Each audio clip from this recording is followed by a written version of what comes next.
Oke, lihat. Ganyem bae. Ganyem bae.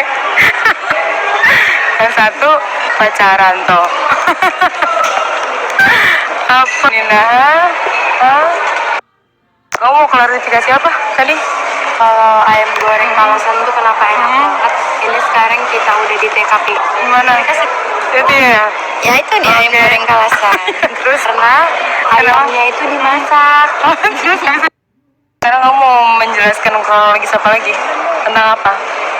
Jajanan jadul. Oh, jalan-jalan. Oke, apa itu? Coba. Orang-orang 41. Karena itu kalau jenis apa? 18 Oktober itu ulang tahun aku. Dasar. Kode ya?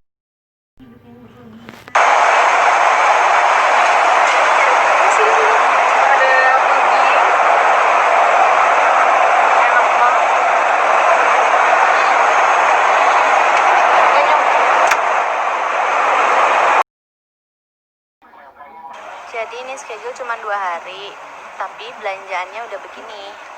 Daram, belum ke Medan. Di Medan beli apa? Banyak lah. Banyak banget.